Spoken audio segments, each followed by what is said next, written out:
E boa noite, Rodrigão. E aí, boa noite. Beleza. Deixa eu colocar meu. Também tô sem o fone. Deixa eu ver se vai aqui.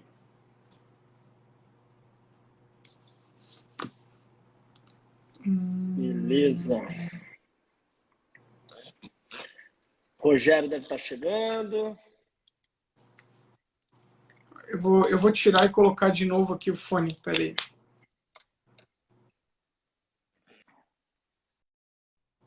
E aí, Acho que agora pessoal, vai. sejam bem-vindos.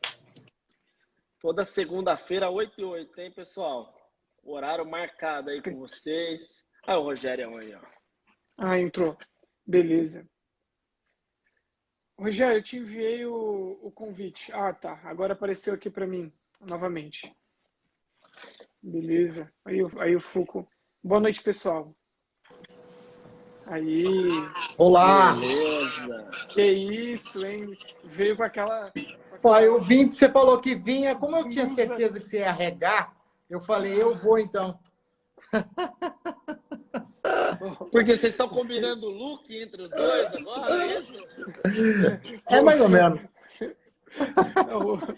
O Rogério falou que a minha blusa do último vídeo que eu postei no feed já tava parecendo que é uns batutinhas. Como é que era? Quem falou que eu não lembro? Era um lumberjack, né? Um lenhador. Lenhador. Porra. E aí, Não, pessoal? não, mas olha só, eu não sei, gente, como é que tá aí, mas aqui tá calor demais. 33 graus, muito quente, inviável. Eu tô com ar condicionado aqui, mesmo assim não tá vencendo. E como é que tá por aí? Não, aqui tá chovendo, né? Aqui faz aquele verãozão clássico, né? Faz calor, mas chove muito. E aí dá uma quebrada no tempo, mas na região sul tá uma onda de calor muito intensa. Muito, muito, muito, bem intensa. Pessoal, Campinas não tá chovendo muito. Campinas tá normal. Chove, para, aquele tempo meio maluco. Mas tá bom, tá bom. Calor. Pessoal, então boa noite a todos e todas que estão nos assistindo. Hoje é a live número 2. Eu acho que tá dando algum tipo de microfonia com alguém. Aí, agora foi. Agora melhorou. Tá. Sejam todos bem-vindos e bem-vindas à segunda live do projeto que intitulamos Dor em Evidência.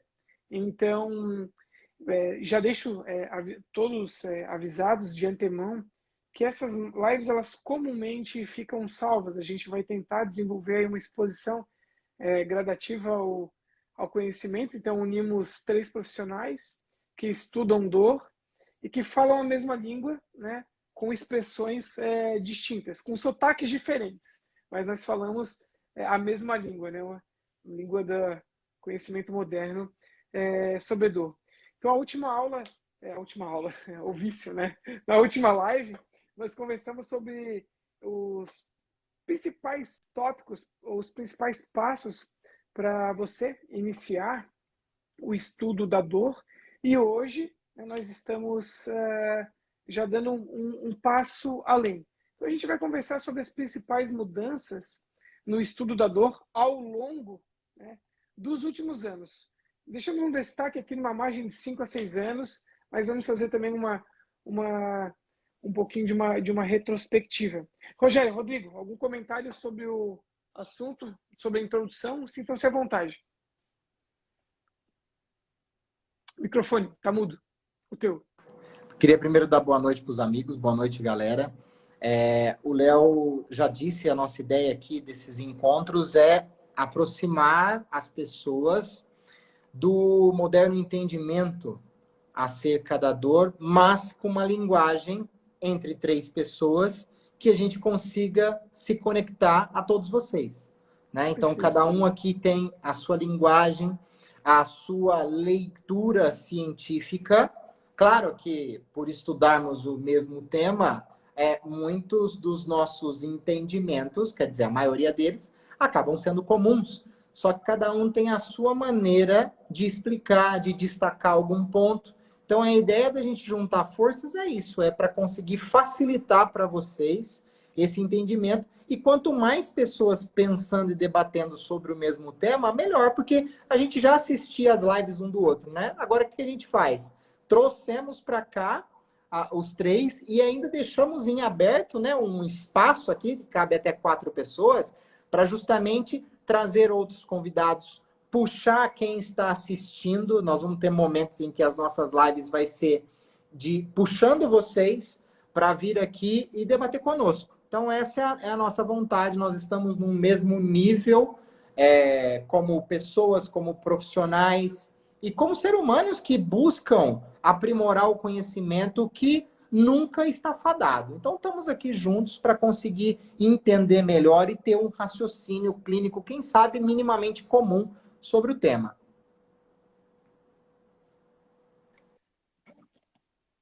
Você está sem áudio, sem áudio. Ah, tá.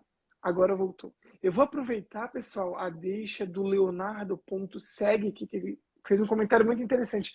Pessoal, aos olhos de vocês, caso vocês sintam-se à vontade para escrever aqui nos comentários, quais foram as principais mudanças no entendimento da dor? Expandam um pouquinho o tempo, ao longo da última década. Sintam-se à vontade para descrever, porque às vezes, né, um feeling, uma percepção de vocês, a gente acaba deixando passar em branco e lembra. Então, descrevam aqui nos comentários. Rodrigo, Rogério, mais alguma questão para... O Rogério levantou o dedo, fica à vontade. Não, Eu só ia dizer que podem colocar nos comentários aqui, né? É só arrastar para baixo um pouquinho os comentários, que aí eu apareço, ficam só 2 faixas de listas de parágrafo, né? E também quem quiser mandar na caixinha de perguntas, fica à vontade, tá? Às vezes quer fazer uma pergunta mais intimista, não quer aparecer tanto, a gente mantém o anonimato para quem quiser. Só não xinguem, por favor, porque senão eu xingo em público, tá? Só para deixar claro. Não, legal é assim, todo mundo está entendendo que a ideia da gente aqui é somar mesmo. Então, esse último quadradinho aqui, em breve a gente vai fazer lives com vocês aparecendo, discutindo com a gente. Então, tanto quem é da área da saúde e pode contribuir nesse raciocínio, né, nesse crescimento aí desse aprendizado de todos nós, quanto quem sofre de dor crônica, né? Então, acho que a ideia é que a gente consiga transitar e ter pessoas, quem sabe no dia a dia, um bate-papo aqui, entre aspas, uma discussão de um caso clínico. Então, essa que é a nossa ideia aqui. Espero que todo mundo agarre essa ideia e participe, para que daí isso mantenha a gente mais motivado, né? Perfeito. Eu queria vamos aproveitar que a gente está fazendo esse bate-papo, essa interação, e talvez, Léo, começar, como você falou do SEG, né, que colocou aí para a definição, o conceito, que passou 4 décadas, desde 1979, né, Léo? Que ele não era revisado. E vindo na esteira da questão dele, a questão da FRC Débora Franco, que me parece que é uma pessoa que convive com algumas deformidades, né? E ela fala que ela não consegue entender a dor direito. Ela tem várias deformidades na coluna, ela descreve aqui algumas, escoliose moderada, 2 espondilolisteses ístmicas, hiperlordose, degeneração discal na lombar e nenhuma dor relevante. E isso cai muito naquilo que a gente vai exatamente conversar aqui, né, Léo, Rodrigo? Exatamente. Tá. Qual era o nome dela, Rogério? O nome? Débora Franco. Tá. Ô, Débora, o segundo tópico, deixa o Léo ver aqui, ó. O terceiro tópico que nós estabelecemos para o nosso bate-papo de hoje entra exatamente no teu relato. Principalmente quando nós formos falar sobre as notas que acompanham a revisada definição de dor. Então, para quem está nos assistindo se localizar, eu vou virar meu rosto aqui, ó, só para pontuar os 4 tópicos. E aí depois a gente vai seguindo o raciocínio. Pode ser, gente? Tá. Então, gente, eu, o Rogério e o Rodrigo, nós pontuamos, né, aproximadamente 5, 6 anos, as principais mudanças. Obviamente não se limitam a elas, mas as principais mudanças no entendimento da dor. Então, ao longo desses aproximados, né, 72 meses, né, se assim podemos definir. Então, primeiro, lá em 2016, foi estabelecido um terceiro tipo de dor. Tipo de dor, né, falando um vocabulário específico sobre o assunto, chama-se mecanismo neurofisiológico associado ao desenvolvimento. Né? Então, até 2016, nós tínhamos uma dor predominantemente neuropática e uma dor predominantemente noceptiva. Para quem gosta de história, a oficialização da dor predominantemente neuropática foi na década de 90, em 1994. A dor noceptiva, ela veio aproximadamente 9 anos depois, em 2005. E o mais bacana, se você vê a construção das definições de dor ao longo da história, a dor nociceptiva, ela é puramente antagônica à dor neuropática. Ou seja, a dor neuropática é aquela dor associada a uma lesão ou doença no sistema nervoso, periférico ou central, e a dor noceptiva é toda aquela dor oriunda da atividade noceptiva que não acomete o tecido neural. E olha só, Rogério e Rodrigo, 94 neuropática, 2005 noceptiva e o gap. Olha o espaço de tempo. Até 2016, quando oficialmente temos um terceiro tipo de dor, chamado de dor nociplástica. Então veja, agora eu vou dar a minha análise pragmática, eu passo a bola para vocês. Aí depois a gente discute sobre esse tipo de dor propriamente dita. Não me parece errado, incomum. Na realidade, o incomum seria o oposto de termos um raciocínio puramente estrutural. Tendo em vista que até 2016, oficialmente, os dois tipos de dor oficiais que nós tínhamos eram dois mecanismos puramente associados ao estado do tecido, ou alguma alteração tecidual, que envolvia o tecido neural ou não neural. Tinha uma confusão nesse meio tempo, que vem lá da década de 80, né, quando o Wolff estabeleceu o fenômeno neurofisiológico da sensibilização central. Porém, se alguém ainda tem dúvidas aqui, pessoal, sensibilização central não é um tipo de dor, é um fenômeno neurofisiológico, que pode estar presente nos 3 tipos de dor. Então, veja, de 2005 até 2016, nós não tínhamos uma dor mais associada a um problema, a um prejuízo no processamento do sistema nervoso, e não alteração tissular propriamente dita na região onde dói. Eu vou parar momentaneamente a minha fala por aqui, eu vou passar a palavra para o Rogério e para o Rodrigo, e depois a gente continua a construir o raciocínio a partir da dor nociplástica. Rodrigo, Rogério, o que vocês têm a complementar sobre esse assunto? E se eu tenho até uma curiosidade, né?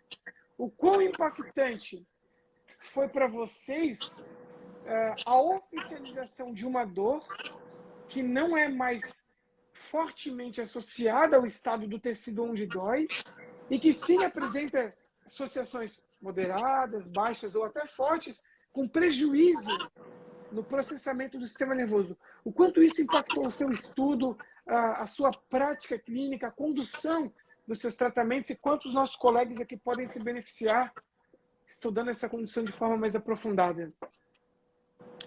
Quer começar, Rodrigão? Pode começar. Léo e Rodrigo, impactou diretamente na minha prática clínica. Quando eu fui trabalhar com o futebol, eu já contei essa história algumas vezes, mas é importante eu contextualizar aqui. Em 2012, eu comecei a trabalhar com futebol profissional, e o que acontecia desde aquela época, né, até chegarmos a 2016? eu tinha tudo à disposição para tratar tecidos lesionados, né? Vamos pensar na dor nociceptiva e neuropática. Neuropática é uma lesão dos tecidos nervosos, mas eu ainda perdia atletas para dor.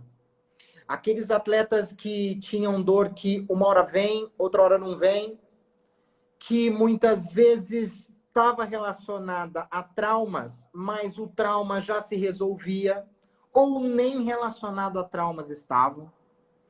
Então, aquilo me deixava muito inquieto. E foi nesse ponto em que eu fui estudar a dor mais profundamente, vendo que ela poderia ser uma entidade à parte, muitas vezes, de problemas físicos específicos problemas físicos que alteravam a estrutura a ponto de ser a causa daquele sintoma. Isso tem a ver também com até a nova revisão do conceito, né, da definição de dor. Porque ela não é somente um sintoma, ela passa a ser uma entidade propriamente dita, né, com as suas próprias, a gente pode pensar, a sua própria etiopatogenia distinta daquilo que a gente vê em outras desordens, o comprometimento próprio de funções a partir deste problema dor, dando sintomas muito específicos que muitas vezes desconectavam daquilo que eu estava comumente acostumado a ver no futebol. Então eu me deparava com aquilo e falava, opa!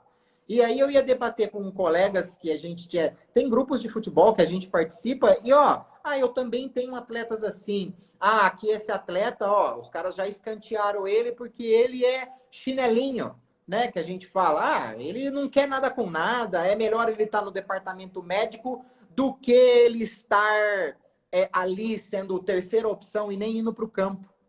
Só que eu, estando lá, é aí que a gente entra a nossa característica como tratador de dor, né? Como o Padão diz, como os dolorosos, da gente enxergar o que está acontecendo realmente com o paciente. Porque esse cara que tinha esse problema, pelo menos na minha prática clínica, era o primeiro que chegava e o último que saía. Era o que sentava, ajoelhava para fazer uma prece antes de ir para a fisioterapia, com a foto da família no fundo dali do seu espaço no vestiário. Então, peraí. É claro que a gente pode ser que tenha uma taxa de pessoas, e eu sempre acredito naquilo que me dizem. E isso é importante quando a gente vai tratar a dor, e isso é até critério de soltura de atletas ou não. A confiança autorrelatada, aquilo que ele me passa, a experiência dele. Então eu tenho que acreditar nela. Alguns pode ser que estejam ali me engambelando, querendo mesmo, mas não é a maioria. E eu me deparava com isso. Então, quando foi clareando os estudos a respeito desse mecanismo em que talvez as incapacidades funcionais ou alterações emocionais pudessem desencadear o problema, começaram a fazer mais sentido para mim. E aí eu comecei a ser mais resolutivo para essas pessoas do que simplesmente quando eu pautava pura e exclusivamente nos tecidos. Então, assim, esse novo mecanismo definido clareou a minha vida a partir da prática clínica. Não foi eu fui estudar e depois fui ver, não. Foram perguntas que me surgiram na minha prática e eu fui atrás tentar entender o que estava acontecendo. E aquilo estava nascendo no mesmo momento.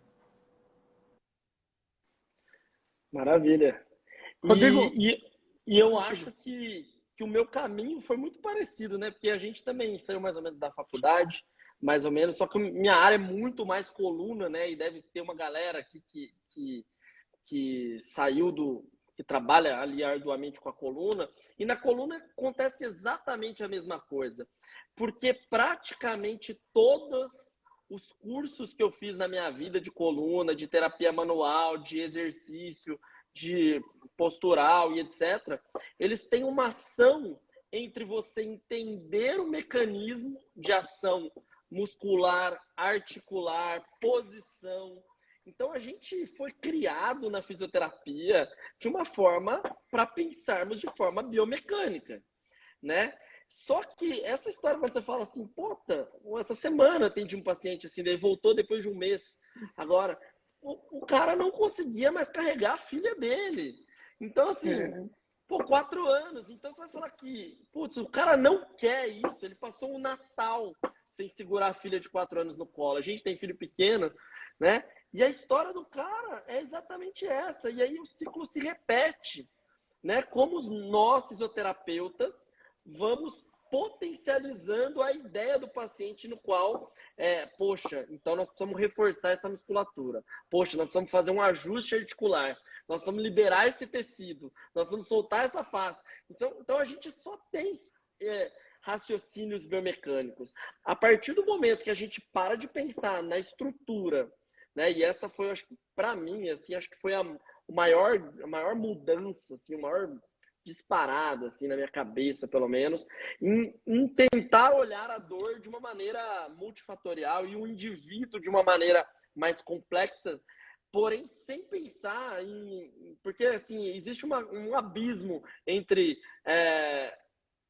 técnicas alternativas que fala que vai tratar o indivíduo como um todo, né? Então, nós estamos indo muito além disso, né? Nós estamos entendendo quais aspectos fazem despertar aquela sintomatologia, aquela sensação, aquela entidade, como o Rogério falou. Então, acho que esse é um tema legal da gente mesmo abordar, como que a nossa profissão também precisa se reinventar. E aí, acho que tem vários, né? Quando você pega hoje o Palmiro, é um puta de um cara que teve uma história de uma técnica biomecânica falando de dor do jeito que ele fala, isso é maravilhoso, né? Assim, sinal como que a fisioterapia precisa ir abrindo seus horizontes para poder melhorar o paciente de uma maneira mais integral, assim, mais integrada. Então, acho que a gente sair do aspecto biomecânico ali, entender a dor como um todo, eu acho que é uma questão que mudou bastante para mim.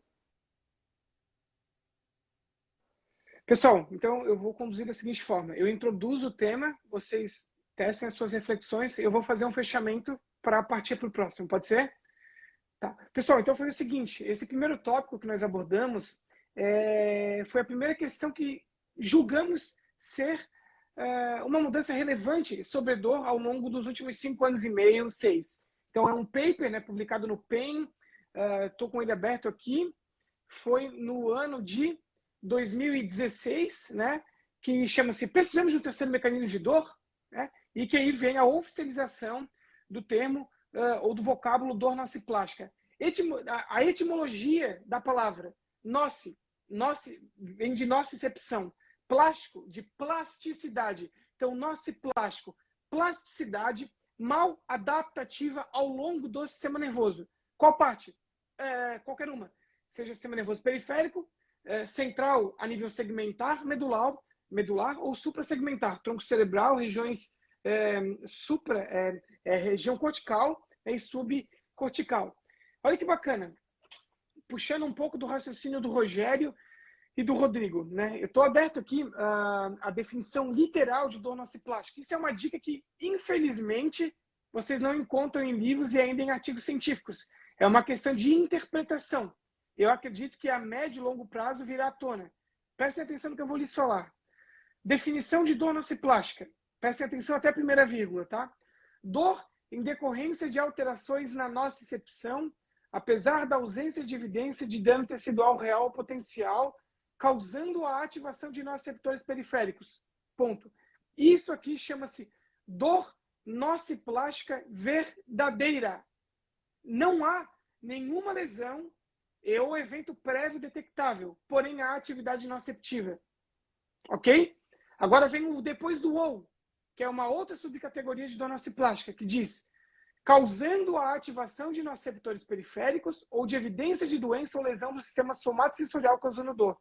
Isso aqui é uma subcategoria de dor nociplástica chamada de dor nociplástica aumentada ou sobreposta. Há um drive neuropático ou há um drive noceptivo.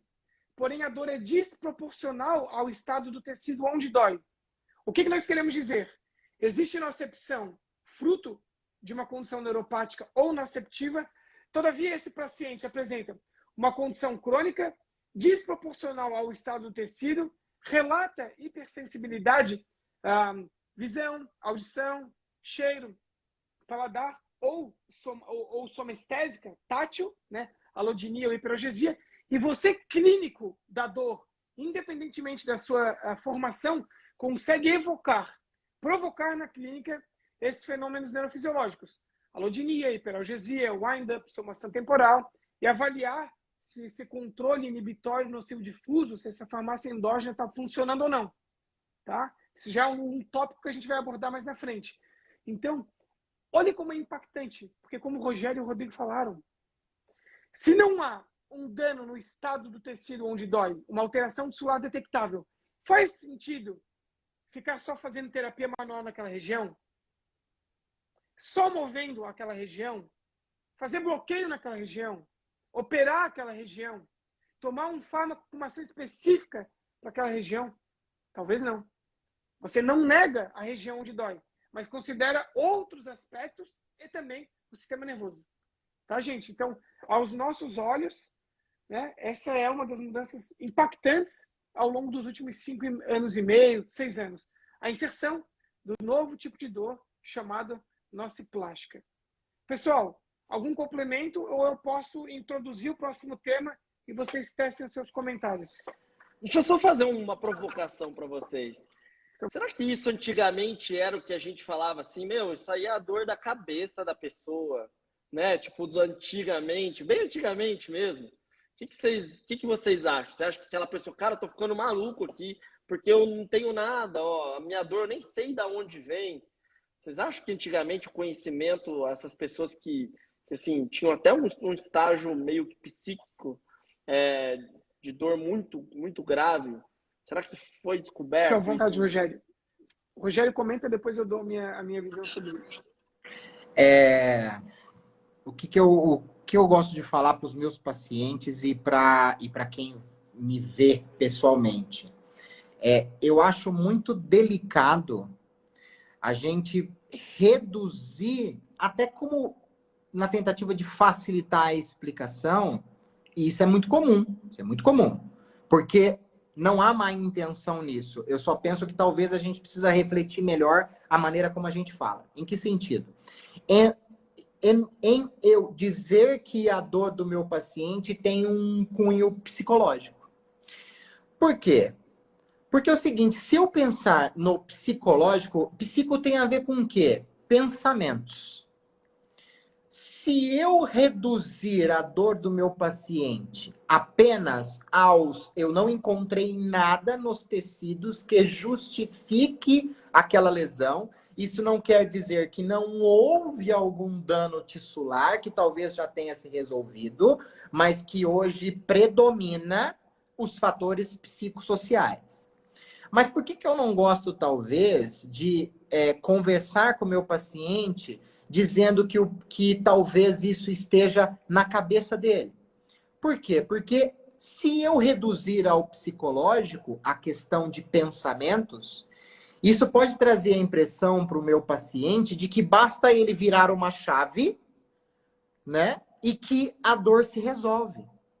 Mas a dor é real. O psicológico é uma das dimensões envolvidas na construção daquele desprazer. Tem a dimensão física, a dimensão emocional, a dimensão psíquica, a dimensão envolvida com outras incapacidades funcionais, estilo de vida, sociais. Então, reduzir a dor para facilitar a explicação. Talvez possa ser um backfire, o tiro pode sair pela culatra. O meu paciente pode entender que, então ele não acredita em mim.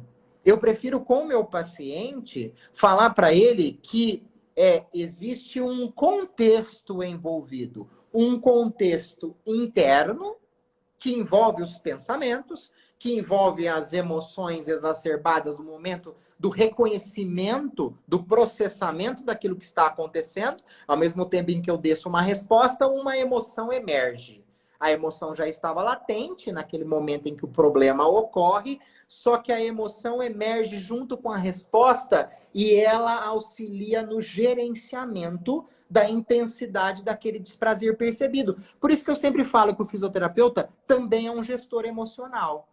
Porque a gente já vê isso em atletas e eles fazendo isso deliberadamente, inconscientemente, tendo um maior controle sobre o sofrimento físico, sem isso ser sistematizado. E quem conseguir, eu digo que não quer dizer que eles não tenham um acompanhamento psicológico, mas eu digo nós que abordamos o físico, se nós conseguirmos pelo físico também fazer uma abordagem comportamental, porque comportamento tem a ver com as emoções também, as emoções regem comportamentos, tanto que a gente muda comportamento por perturbações emocionais, vergonha, medo, enfim.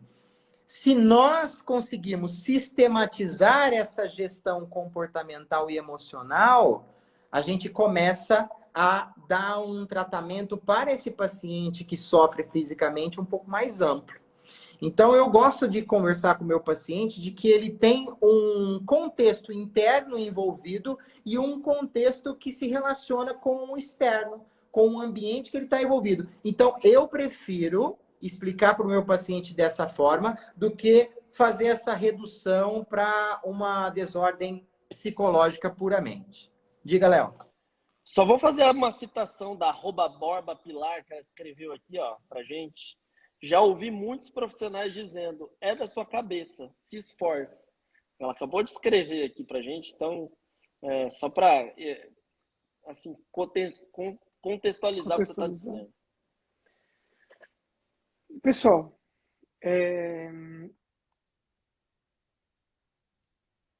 a meu ver, conforme aquilo que eu tenho lido ultimamente, há alguns anos, e conversas com profissionais de saúde mental especializados em dor, uma fala nós, pelo menos até o presente momento, precisamos extinguir do nosso vocabulário. Uma frase, né? Que questões psicológicas causam dor. Tá? Até o presente momento, aspectos psicológicos não causam dor. Então, onde entram os aspectos psicológicos quando pensamos em dor? Primeiro eu vou trazer uma frase à tona, e depois eu faço um comentário sobre a aplicabilidade dessa frase. Acompanhe meu raciocínio. Basta um estímulo, olha, eu generalizei, tá? Basta um estímulo para desencadear uma cascata de efeitos neurofisiológicos num organismo. Esse estímulo pode ser biológico, por exemplo, endocrinológico, biomecânico, imunológico. Esse estímulo pode ser psicológico, medo, evitação, catastrofização, depressão, ou social. Questões relacionadas à família, ao ambiente de trabalho, aspectos econômicos, culturais. Então, dentro dessa esfera biológica, psicológica e social, existem inúmeros que as compõem. Esses fatores agora eu chamo de estímulos. Então, retoma a fala. Basta um estímulo exógeno, mas agora a gente está falando de estímulos exógenos, para desencadear uma cascata de efeitos neurofisiológicos. E esses efeitos neurofisiológicos, colegas Rogério e Rodrigo, influenciam no controle top-down e bottom-up. Ou seja, influencia na circuitaria entre o córtex, estruturas que compõem o sistema límbico e tronco cerebral, e seus axônios, que se conectam com a medula. Fazendo com que esse nosso paciente, de forma duradoura ou momentânea, tem o seu pêndulo mais tendencioso para um perfil anti-nocicepção, porque aspectos psicológicos não fazem com que a pessoa apenas seja mais susceptível a sentir dor, também fazem com que você, por exemplo, numa situação de luta ou fuga, não perceba aquela nocicepção como potencialmente perigosa ou realmente perigosa.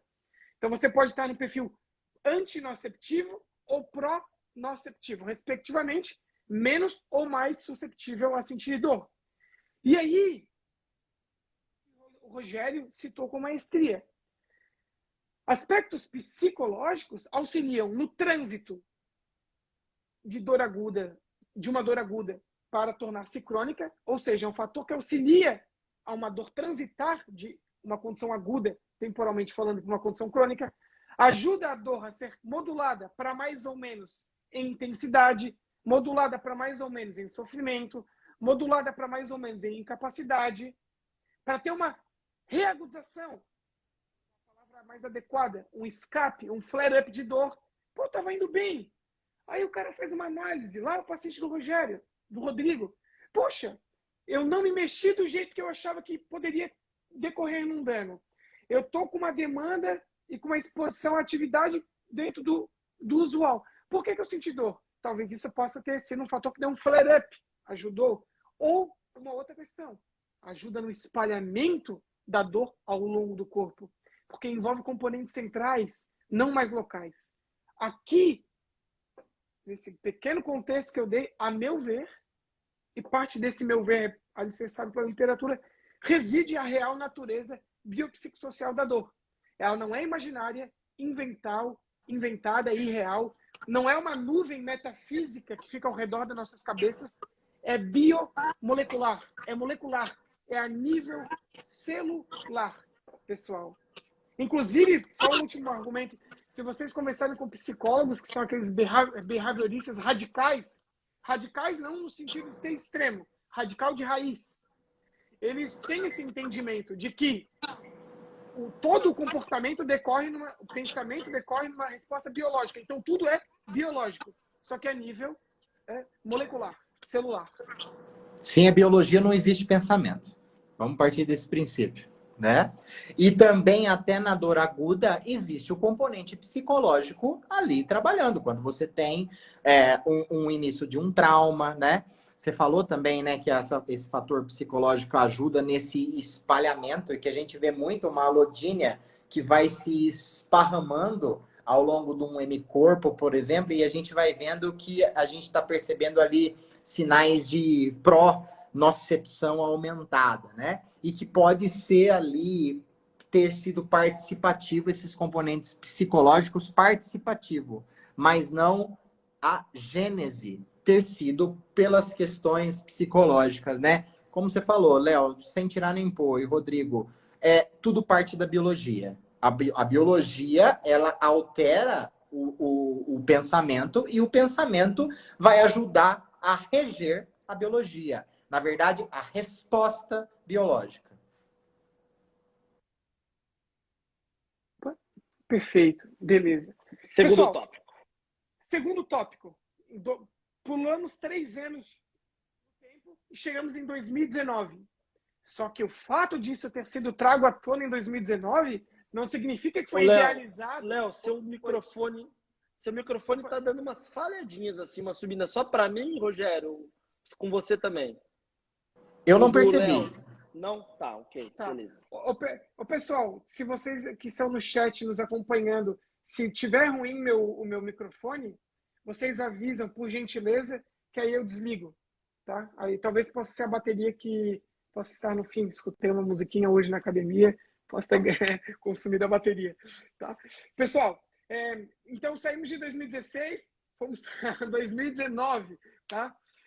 Uma força-tarefa da IASP com duração de 4 anos aproximadamente, tá? Na realidade mais, porque o início foi em 2013, o primeiro paper publicado em 2015, em 2019 veio à tona 6 anos. 6 anos de força-tarefa para nós sermos oficialmente expostos a entendimento da dor crônica como doença. Então, em 2019, publicado no PEN, uma sequência de 10 artigos científicos dor crônica primária, secundária, as principais subcategorias, entendendo e oficializando a dor crônica como doença. Eu lanço o tópico agora para o Rogério, depois para o Rodrigo, e aí eu faço um fechamento. Rogério e Rodrigo, o quão impactante foi para vocês ser ofertado, melhor dizendo, com o entendimento, uma informação, um paper de que a dor crônica foi oficializada como doença? Isso modifica algo na sua prática clínica e ou modificou? E a pergunta agora é bastante particular.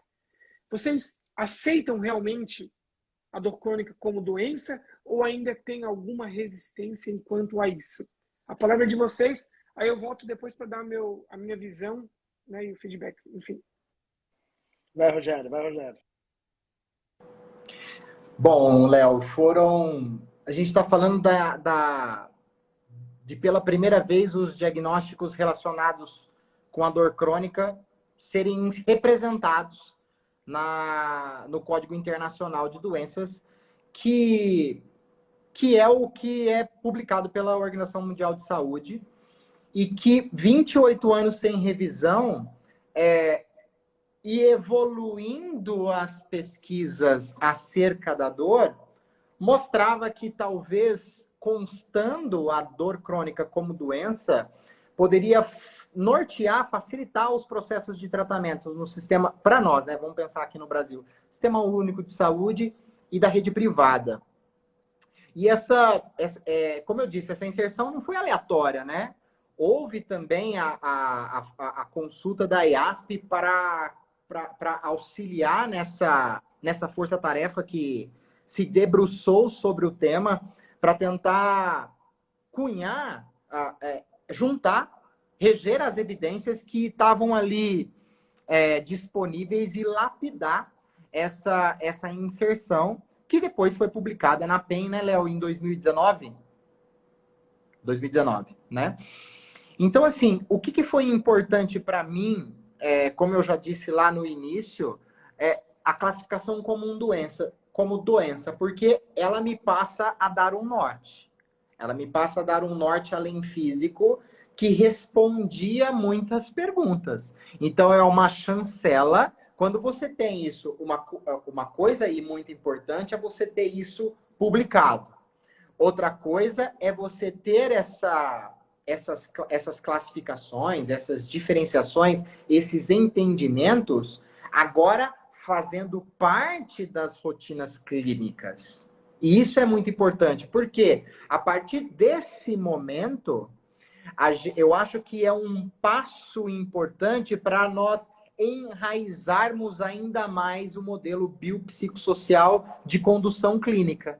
Porque ele já vem sendo recomendado pela Organização Mundial de Saúde como o método, a condução norteadora das nossas avaliações e tratamentos, mas a gente ainda esbarra na cultura biomédica, na cultura vitimista do paciente, terceirizando o problema. E quando a gente classifica a dor crônica, por exemplo, primária, né, que agora a gente tem isso no Código Internacional, eu consigo também eximir o físico de toda a culpabilidade do problema. E começo a trazer um espectro mais amplo de investigação.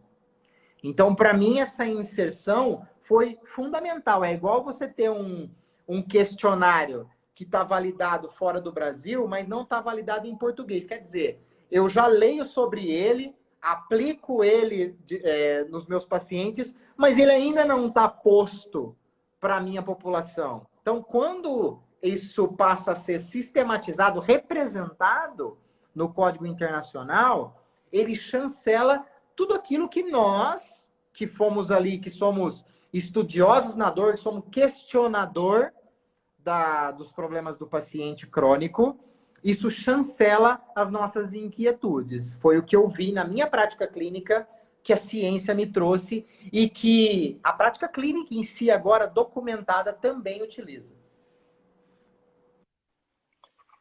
Legal. Não, eu acho que é por esse caminho mesmo. Acho que chancelar é fundamental, mas eu acho que ainda é só um start, um começo, né? Quando você fala, Rogério, que isso a nível Brasil, isso realmente vai ocasionar mudanças, eu acho que ainda são os primeiros passos para que a gente, de fato, quanto saúde pública, quanto entendimento da população em geral sobre dor, acho que a gente ainda está de forma embrionária ainda, né? Pode completar, porque é bom bate-papo, vai. Então, o que acontece, Rodrigo, que na minha visão vai ocorrer a partir de agora? Vai começar a perturbar profissionais. Perfeito, perfeito. Quando Que você isso? coloca ali que você tem uma classificação que unifica diagnósticos e que diferencia relacionados à dor crônica primária, você coloca nas mãos do profissional de saúde essa obrigatoriedade do entendimento. Uhum.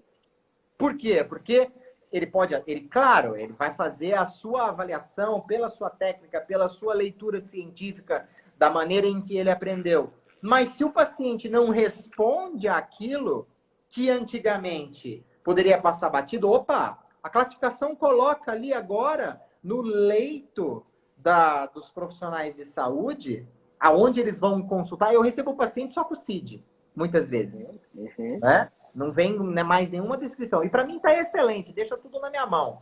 É melhor do que eu receber alguma coisa que eu não concordo. Né? Então, quando eu receber um paciente agora com um CID de dor crônica, isso me mostra que o médico agora, o médico ou o outro profissional, o fisioterapeuta me encaminha muitos pacientes, porque eu sou curva de rio, né? Só para cavalo morto, geladeira velha, garrafa PET, tudo que ninguém vai resolver. E eu acho lindo. Por quê? Porque eu tenho... É uma missa rezada já conhecendo o santo. Eu sei tudo que foi feito. Eu vou fazer esse rastreio do que foi feito e vou entender, olha, qual o caminho que eu posso tomar para ser diferente do colega que não tinha esse olhar facilitado para mim. Foi complexo para ele. Complexo, eu tô com uma dificuldade, eu preciso fazer fono. Foi complexo para ele, né? Que no momento talvez tinha menos entendimento quando esse paciente corre vários profissionais e vem parar para mim, né? Mas eu acho que vai causar uma perturbação nos profissionais, Rodrigão. E eu acho que é para isso que a gente está aqui, né? A ideia realmente é expor que existem novos caminhos, novas formas de pensar, novas formas de agir e que o paciente, ele não necessariamente ele vai precisar ficar refém de um diagnóstico, microdiagnóstico, de um micro lesão, de uma, né? Porque quando a gente fala de dor crônica, a gente está falando de uma abordagem muito mais ampla, por isso que eu estou tentando ser mais minimalista na ideia de que, olha, não se feche naquele seu único problema ali. E eu acho que isso é bastante interessante. Eu só queria mudar um pouco de assunto. Depois eu sei que o Léo vai fazer uma síntese maravilhosa, mas é que uma paciente, uma pessoa acabou de falar assim, o paciente vai precisar entender ou vai precisar observar que ele vai precisar sempre de uma equipe multiprofissional. E aí eu queria fazer uma provocação para todos que estão aqui, né? O quanto que é utópico, muitas vezes, a gente ficar falando multiprofissional, se cada profissional entende da dor de maneira totalmente distinta. Então, assim, é bonito essa palavra, multiprofissional, nós precisamos trabalhar juntos. Só que se cada um dos profissionais da saúde que estão olhando para esse lado do elefante, né? Um olha só a tromba, outro olha as orelhas grandes, outro olha o rabo, outro olha com uma perna maior na frente. Se cada um olha somente uma partezinha e, de fato, não entende que aquilo é enorme, que aquilo tem multidimensões mesmo, não vai, isso vai continuar sendo utópico. Então, uma provocação aqui só para colocar você. Rodrigo, é aí que eu acho que entra o papel fundamental do fisioterapeuta, e eu sempre tento deixar isso muito claro, com o nosso papel como o gerente, o team leader de uma utopia. Onde que eu quero chegar? Nós temos a capacidade de entender essa abordagem interdisciplinar, multiprofissional, dependendo do conceito que a gente quer levar. Nós entendemos dessa importância, mas também estamos no Brasil, um país que os pobres só aumentam e que os investimentos são mal gerenciados e que, de acordo com a renda da nossa população, vamos pensar numa coisa um pouco mais simples. Médico, fisioterapeuta e psicólogo. Qual paciente do Brasil, qual a porcentagem dos pacientes do Brasil que tem disponível esses 3 profissionais para abordar sua dor crônica? Mínimo, do mínimo, do mínimo. Então, o que eu acho? Nós, fisioterapeutas, que trabalhamos com essa avaliação da dor, nós temos o conhecimento para rastrear de maneira interdisciplinar. Não tratar, porque eu estou avançando para outras áreas. Mas nós temos nas cadeiras que a gente já teve na graduação e as que nos disponibilizam para fazer dentro da nossa profissão pós-graduação, nós temos capacidade de rastrear esses problemas. E eu posso fazer a distribuição disso por outros profissionais, mas pensando que o paciente talvez não tenha esse acesso, eu posso tentar, por exemplo, eu vou voltar a trabalhar no SUS, né? Da parte de pós-graduação no meu pós-doutorado. Eu posso facilitar esse escoamento para outros profissionais. O fisioterapeuta pode ter o papel de gerenciar como foi a evolução do profissional de enfermagem. Por isso que eu falo que, independentemente da técnica que se sobressai na sua rotina clínica, né? Eu sou osteopata, eu trabalho com osteopatia, com quiropraxia, ou eu abordo o movimento voluntário como o cerne do meu tratamento. Independentemente disso, nós podemos ser os planilhadores, os gestores desse paciente, porque eu não trato depressão, mas eu tenho a capacidade de rastreá-la. Eu não trato ansiedade, mas eu tenho questionários que eu posso utilizar em que eu rastreio essa ansiedade. Então, eu posso, de posse dessa informação, ajudar o paciente a capilarizar a sua abordagem, ou que, pelo menos, isso já é muito importante, informá-lo. Que ele saiba que isso participa da construção do seu desprazer. E isso, para mim, é o ponto de partida que, muitas vezes, pelo fato da gente não conseguir distribuir esse paciente, então essas informações na avaliação não são relevantes. Pelo contrário, o meu ouro do meu tratamento é o meu rastreio, é a minha escuta, mais do que qualquer teste que eu faça. Porque pelo rastreio, se eu souber coletar as informações, eu consigo entender se o meu paciente está com uma alodínia.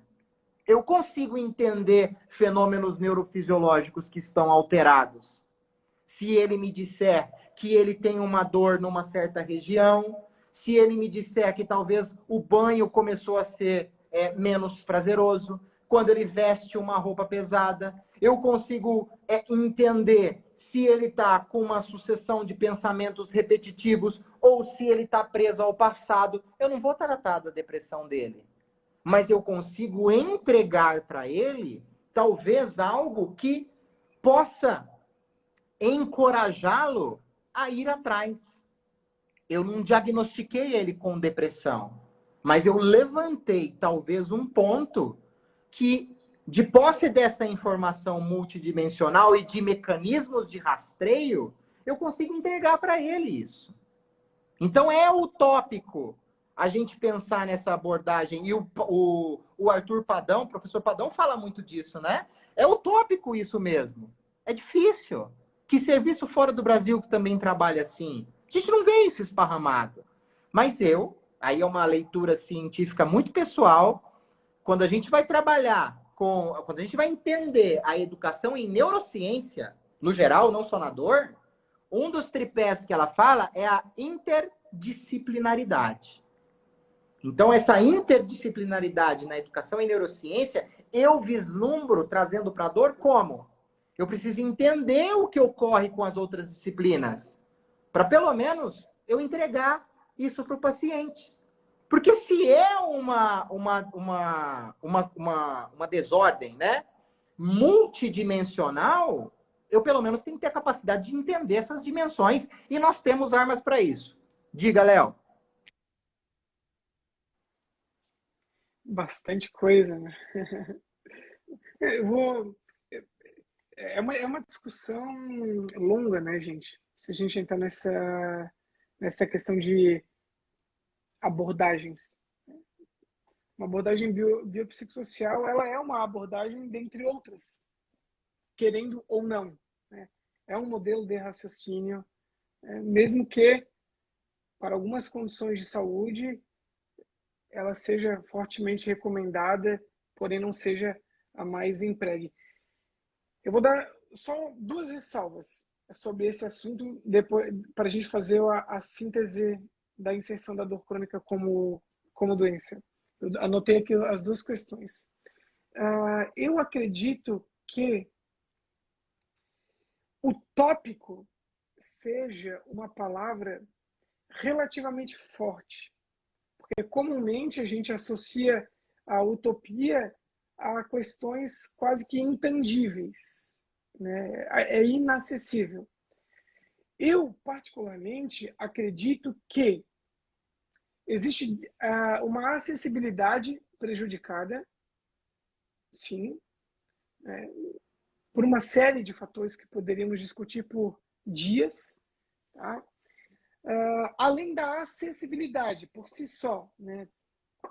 Seja por uma questão geográfica, por uma questão financeira, por uma questão de poucas equipes realmente ofertarem esse tipo de serviço, existe sim um empecilho muito grande por trás, que é o cerne de todo esse projeto que a gente desenvolveu, né?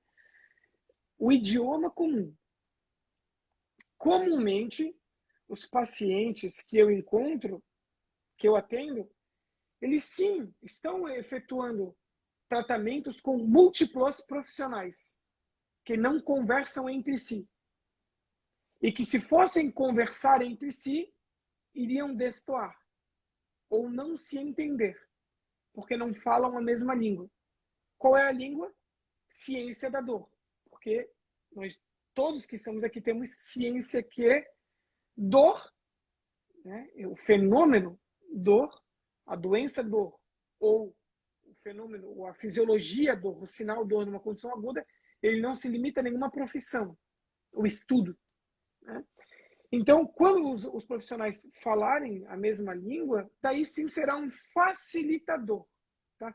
Mesmo que ele encontre ou ele esteja sendo exposto a tratamentos distintos por profissionais distintos, que mesmo sem se falar, caso tenham a ciência da dor contemporânea como norte, estarão não em dissonância, estarão convergindo. Não vejo nenhum problema em haver pouco diálogo, ou quase diálogos inexistentes, se todos tiverem a ciência da dor como norte. Acredito que todos estarão caminhando para o mesmo caminho, né? Talvez uma ou outra dissonância, ruído ocorrerá. Aqui tem que ter mais um critério, né? Existe o fato de o paciente, em parte significativa do caso, ele necessita ser aceito e entendido como um membro ativo da equipe, né? Então, de pouco vale esse paciente estar recebendo um amparo multidisciplinar, que está interdisciplinar, mas se ele não for um membro ativo da equipe, para algumas condições é imprescindível, né? E uma outra questão, pessoal, que aí eu sei que é uma seara delicada, é que para alguns pacientes com algumas condições de dor crônica, um único profissional consegue conduzir a abordagem com uma abordagem biopsicossocial. Eu tenho plena convicção que essas 170 pessoas que estão aqui, independentemente da sua graduação, assim como eu, Rogério e Rodrigo, falo por mim, eu perdi as contas de quantos pacientes conduzi o tratamento a sós de forma multidimensional, biopsicossocial. Porque os componentes que transcendem a minha abordagem não eram as esferas mais relevantes. De qualquer forma, não os neguei, os considerei e expliquei a sua relevância na manifestação dos seus sintomas. Então, eu tenho plena convicção, meu amigo Taylor aqui, ó, eu tenho plena convicção que um percentual significativo dos colegas que estão nessa live, quando munidos de conhecimento atualizado, têm total capacidade de conduzir alguns casos de maneira multidimensional, biopsicossocial, sem o auxílio de outros profissionais. Foi o que eu estudei no meu doutorado ao longo de 5 anos. E logo os resultados estarão disponíveis. E vocês verão diferença, além de estatística, clínica significante para um desfecho que comumente vocês não encontram na literatura. Dor e mais de 2 pontos. Comparando grupos, né? Léo, quando o Rogério fala que talvez o fisioterapeuta, né, a gente tem o nosso viés óbvio aqui, né, que talvez fosse o gerente, é porque para essas condições de dor crônica mais voltado para a musculoesquelética, talvez nós, por trabalhar com movimento, já estejamos sendo um profissional um pouco mais de primeiro contato, uma questão mais moderna, e o médico acabou perdendo um pouco isso por escutar pouco esse paciente, né? O paciente com dor crônica sem uma escuta, um modelo de o que você tem, onde dói, toque, vai fazer esse exame, volta, toma esse medicamento, vai embora, de 3 minutos e meio a consulta, que nunca vai tratar uma pessoa dessa maneira. Com isso, quem foi acabando se especializando e munido de ciência, talvez o fisioterapeuta ali com uma escuta mais ativa, fazendo o paciente ser cada vez mais ativo e fazendo as triagens adequadas das maneiras multidimensionais, inclusive as questões também psicossociais ali, talvez por essa razão Rogério tenha achado que isso possa ser aí quem vai gerenciar isso de alguma maneira e você tão bem sucedido aí nos seus resultados. Mas se não concordarem, discordem, que eu gosto de... Rodrigo, eu vou responder a tua pergunta e só vou falar. Belo ponto, fisioterapeuta. Eu não acho o modelo biomédico lamentável. Ele é imprescindível para inúmeras condições de saúde, belo ponto, fisioterapeuta. É que nós estamos falando apenas de dor. Para inúmeras condições de saúde, o modelo biomédico ele é imprescindível, fundamental, e por isso que nós estamos aqui hoje, vivos. Olha a vacina. O raciocínio é puramente patoanatômico. Ele não é lamentável. Talvez se você colocar assim, ó, o modelo biomédico para alguns casos de dor lamentável, sim. Por exemplo, para condições de dor aguda, que envolve uma questão patoanatômica detectável, é sniper. Para condições de dor crônica, em especial, ou agudas que não envolvam inflamação ou lesão. Eu acho que isso precisa ser levado em consideração. Agora, Rodrigo, eu esqueci o que tu perguntou, pô. Tinha uma resposta ponta da língua. O que tu tinha perguntado? Falhou. Entende esse raciocínio? Perguntei. Porra. Não, eu estava dizendo mais sobre se o fisioterapeuta ele acaba sendo o gerenciador do processo. Cara, nós temos uma patologia. Eu, tu, Rogério e parte dessas 150 pessoas doentes que estão aqui 9h14 da noite, porque não são normais. Vocês sabem, não é normal. Cansado de um dia, Não é normal, né? A gente sofre de um grande viés. Chama-se viés de convívio. Sabe qual é o nosso viés de convívio, Rodrigo e Rogério? Você lê, estuda e convive com pessoas que estão atualizadas sobre dor. E eu vou te convidar a fazer um exercício mental enquanto eu falo. Conta 20 pessoas nos dedos aí, ó, pé e mão, que manja bem de dor. Não vais encontrar. Eu coloquei o manja bem de dor. Não tem, cara. Eu desconheço um número pequeno de fisioterapeutas que manja bem de dor. Manja uma coisa ou outra, mas manja de forma aprofundada, não muito. Tá? Então a gente sofre do mesmo viés de convívio. As proporções, elas são, né? Quando a gente fala assim, talvez o fisioterapeuta seja o melhor, talvez assim, os 5, 6 que tu conhece, os outros é tão assustador quanto ou até pior. Por conta da bagagem prévia mais pobre que traz consigo. É a minha visão. Eu não estou falando isso pautado em nada. Eu acredito que seja um forte viés de convívio nosso. Os profissionais, cara, fisioterapeutas, estou falando da minha profissão, né? Que a gente pode falar com mais propriedade, sabem tão pouco de dor quanto os demais profissionais. Eu vou mudar minha colocação, então, depois desse seu enriquecedor argumento. Talvez nós estejamos com a faca e o queijo na mão e estamos passando fome. Então, acho que vamos por esse caminho. Eu acho que, complementando o que você disse, Rodrigo, eu acho que é por aí. Porque, vamos pensar nas outras profissões, né?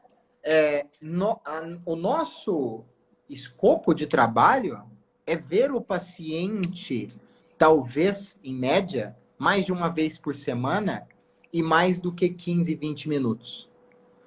Então, talvez a gente assumir esse papel protagonista desse gerenciamento pode ser que se dê porque, além de nós termos esse tempo com o paciente para entender, já que é algo que envolve contexto, já que é algo que envolve social, a gente consegue rastrear, mapear o que está acontecendo com esse paciente, talvez de uma maneira mais on time do que, por exemplo, o médico, mas talvez com um pouco mais de lastro do que o psicólogo, porque a gente também avalia a parte física. E nós temos essa possibilidade de fazer um rastreio e entregar para as outras profissões, encaminhar, tentando ser o mais assertivo possível. É assim que eu, talvez, vislumbro. Diga, Léo. Eu só complementando, talvez o médico seja mais transversal, né? Um dia você vai lá no médico, naquele dia, naquele momento, e falta uma continuidade e a gente talvez esteja sendo mais longitudinal. Acho que esse pode ser um bom ponto mesmo. Eu gostei desse raciocínio. Eu acho que travou um pouquinho Travou, Rodrigo, para ti, Rogério? Travou, Rogério travou. Tá. Rodrigo, para nós vermos, né, de forma bem boba, o quanto, falando do profissional fisioterapeuta, ele entende pouco sobre dor e pode cair em algumas armadilhas, basta tu ver ao longo da semana uma live que diz o seguinte: tratamento da dor por conta do valgo do joelho, olha o que eu estou falando, valgo dinâmico do joelho, ou aprenda a tratar a hérnia de disco do seu paciente. Vai ter 800 pessoas assistindo. Aí tu já vê o baixo letramento sobre dor do profissional e a ignorância, realmente, acerca do assunto. Manjar sobre dor é entender. Não sei se é um jargão da sua região. Entender sobre dor, tá? Entender de forma mais aprofundada. Tá? Rodrigo, posso fazer a síntese? Pessoal, sobre esse segundo... voltou. Tá. Tá dando o microfone aí, Rogério. Então, o seguinte, A gente fez o nosso segundo tópico foi um conhecimento, né, mais impactante ali em meados de 2019, em que a dor crônica passa a ser entendida oficialmente como uma doença. Façam aqui um fluxograma imaginário comigo, tá bom, pessoal? Dor crônica, a doença. Duas subcategorias, ou ela é primária ou ela é secundária. Toda dor crônica secundária tem dois mecanismos que imperam. Ou é nociceptivo ou é neuropático. Tem 6 subcategorias de dor crônica secundária. Pós-trauma ou cirurgia, músculo-esquelética, câncer, neuropática, visceral, cabeça ou face. Há um drive neuropático ou nociceptivo. Neuropática é só neuropática. As 5 demais é nociceptivo predominante. Então, o que é uma dor secundária? Existe um evento prévio detectável ou uma alteração tissular que justifique ao longo do tempo aquela dor. A secundária, gente, o mecanismo é puramente nociplástico. É uma dor mais associada a um prejuízo processual do sistema nervoso e menos tissular. Tem 5 subcategorias: músculo-esquelética, cabeça ou face, visceral, generalizada. Um exemplo é a fisioterapia e as síndromes da dor regional complexa, tipo 1 ou tipo 2. Tá? E veja que toda abordagem ela é pautada em mecanismos ou sistemas do corpo. Então, é fundamental entender um tipo de dor predominante, saber discriminá-la para ofertar uma abordagem ou identificar se a dor é primária ou secundária. Pessoal, uma questão temporal. A gente tem mais 2 tópicos. Eles são longos. A gente havia programado essa live para não ultrapassar as 21h21 horas, até por compromissos alheios. O que vocês acham de nós tecermos os nossos comentários finais e aí, na próxima live, a gente se aprofundar na revisada definição de dor e notas, que dá uma margem gigante para a discussão, e a gente já entra numa parte meio que de início de uma avaliação, né? Que é como identificar a dor nociplástica na clínica, que é o requisito para tudo isso que a gente falou até agora. Identificar o tipo de dor, seja ela crônica ou não, enfim. O que vocês acham? Perfeito, perfeito. Também. Então, teçam a sua análise aí sobre os 2 primeiros tópicos, para a gente fazer um fechamento, que foi a inserção do terceiro mecanismo de dor em 2016, o entendimento e a aceitação da dor crônica como doença em 2019. Olha o quanto tempo a gente discutiu só com 2 tópicos, né? Bom, eu queria jogar para vocês o seguinte, a seguinte provocação, a seguinte reflexão, né? A dor está contida na nocicepção, mas a nocicepção está contida na dor? Aí eu respondo isso com o maior prazer, né? O fato de dor e nocicepção não serem sinônimos,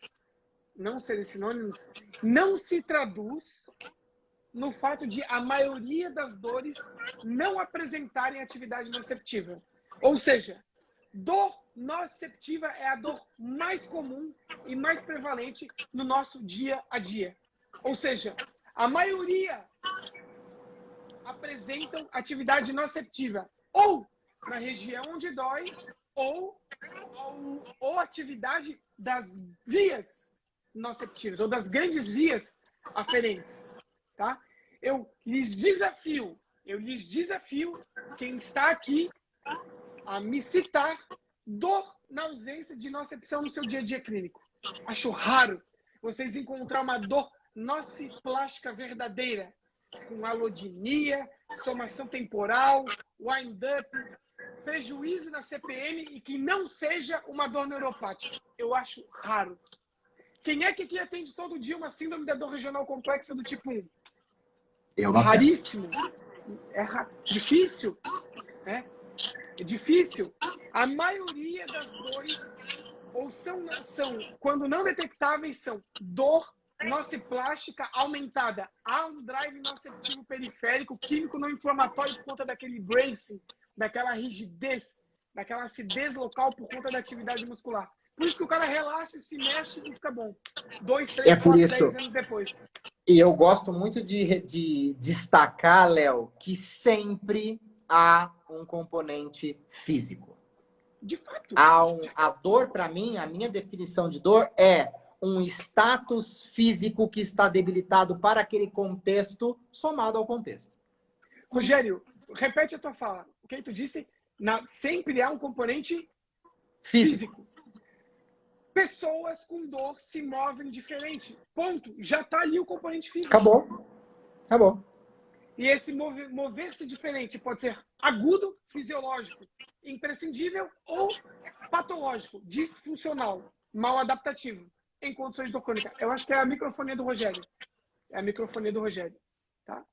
A meu ver, Rogério, com base nessa tua provocação final, eu fecho a minha fala aqui, passo para o Rodrigo. E, Rodrigo, se tu puder, né, se o Rogério não tiver interesse em comentar mais nada, já faça o fechamento e o convite com os 2 próximos tópicos, que a gente vai destrinchar a revisão em notas de dor e como identificar a dor nociplástica na clínica. Não, maravilhoso aqui o nossa discussão. O pessoal é muito maravilhoso, que a gente se reúne para falar e bola 4 estratégias. E vocês viram que a gente tem muita coisa para falar só de tópicos ali, né? Assim, só contando um pouquinho sobre o início da história, o que mudou na nossa carreira, né? Então, isso é muito legal. Vai embora. Não esquece de pedir depois pro pessoal. Ah, tá, uma fotinho. Então, a ideia nossa é exatamente essa, da gente trazer isso. Aqui, ó, o Gabriel acabou de falar o seguinte, ó. Envia os artigos mencionados. Quem der um print e me marcar lá no Instagram, eu vou fazer esse trabalho, eu estou em casa sozinho hoje. Então, quem me marcar, eu vou mandar esse artigo aqui, ó, já traduzido para vocês em português, facinho, uma revisão narrativa, definição revisada da dor pela Associação Internacional para o Estudo da Dor, conceitos, desafios e compromissos, de 2021, se eu não me engano. Tá. Rogério que mandou esse aqui. Printa, marca a gente, pode ser ou no nosso Dor em Evidência, ou no meu, ou de quem for aí, que eu mando para você o link do artigo gratuito aqui. Beleza? Ô, Rodrigo, eu envio para o pessoal, assim que finalizar a live, vocês me dão 5 minutos, entrem no stories aqui do Instagram, do meu, né, pode ser. Eu vou deixar um link do Telegram para o pessoal entrar lá. Eu envio esses 14 papers que a gente conversou hoje. Né? Na realidade, hoje a gente falou sobre 12 e ficarão mais 2 para a semana que vem. Eu envio esses 14 lá no Telegram. Só quem tirar foto e marcar a gente. De fato? Né? Não, faz, né? Uma troca, né, gente? Uma troca, né? Acho interessante. Perfeito. Isso. Semana que vem, então, nós vamos continuar falando sobre a evolução, então, dessa definição, o que mudou, e nós vamos, então, já dar o primeiro start sobre como você vai encontrar, como você vai começar a avaliar o seu paciente com dor crônica e começar a entender se ele, de fato, tem alguns dessas multifatoriais aí que nós falamos tanto, desses componentes, desses insights. Tá bom? É isso mesmo? Mais alguma coisa semana que vem? Só para deixar aqui que é isso aí. Né? É isso aí. Maravilha? Rogério, finaliza. Vai fazer o print? O pessoal vai fazer o print, vai, né?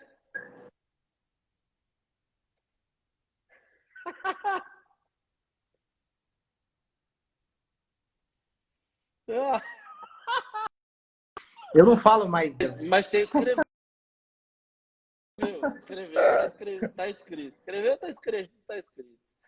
Beleza? Fechou? Então, obrigado, pessoal. Pessoal, toda semana, segunda-feira,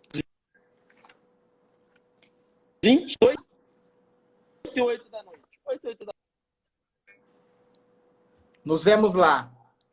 Tchau, pessoal. Até mais. Valeu.